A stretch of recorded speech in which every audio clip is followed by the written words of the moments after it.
ನಕಲಿ ದಾಖಲೆಗಳು ಸೃಷ್ಟಿ ಭಾಗ 2. ಆಸ್ತಿ ಹೊಡೆಯಲು ಮರಣ ಪ್ರಮಾಣ ಪತ್ರ ಸೃಷ್ಟಿ.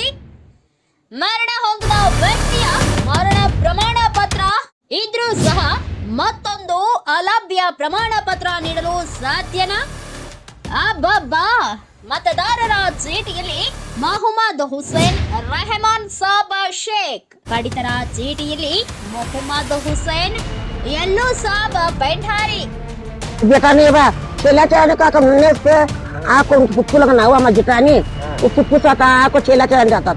ಕೊಟ್ಟಿ ಪ್ರಮಾಣ ಪತ್ರಗಳನ್ನೇ ಇಟ್ಟುಕೊಂಡು ಶೇಖ್ ಹೋಗಿ ಪೆಂಡಾರಿಯಾಗಿದ್ದು ಹೌದು.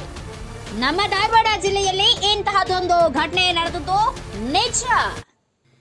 ಅಮಾಯಕರು ಯಾರಾದ್ರೂ ಇವರ ಕೈಯಲ್ಲಿ ಸಿಕ್ಕರೆ ಸಿಕ್ಕವರ ನಕಲಿ ದಾಖಲೆ ಸೃಷ್ಟಿಸಿ ಅವರದ್ದು ಆಸ್ತಿ ಹೊಡೆಯುವುದು ಗ್ಯಾರಂಟಿ.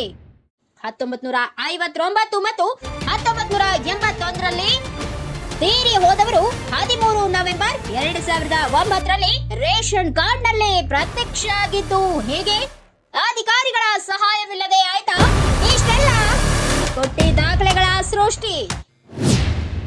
ಇದನ್ನೆಲ್ಲ ನೋಡಿದ್ರೆ ಕೆಲ ದಿನಗಳ ಹಿಂದಷ್ಟೇ ರಾಹುಲ್ ಗಾಂಧಿ ಅವರು ಮತಗಳ್ಳತನ ಆಗಿದೆ ಅಂತ ಹೇಳಿದ್ದು ಧಾರವಾಡ ಜಿಲ್ಲೆಯಲ್ಲಿಯೂ 2009ರಲ್ಲಿ ಇದೇ ರೀತಿ ಆಗಿರಬಹುದು ಏನೋ ಅಂತ ಪ್ರಶ್ನೆಗಳು ಹುಟ್ಟು ಹಾಕುತ್ತಿವೆ. ಸುಳ್ಳು ಪ್ರಮಾಣ ಪತ್ರ ನೀಡಿ ನ್ಯಾಯಾಲಯಕ್ಕೆ ದಾರಿ ತಪ್ಪಿಸಿದ ನಾಲಾಯಕ್. ಬಾಗಿದಷ್ಟು ಬಯಲಾಗ್ತಾ ಇದೆ ಸುಳ್ಳು ದಾಖಲೆ ಸೃಷ್ಟಿಸಿದ ಪುರಾಣಗಳು.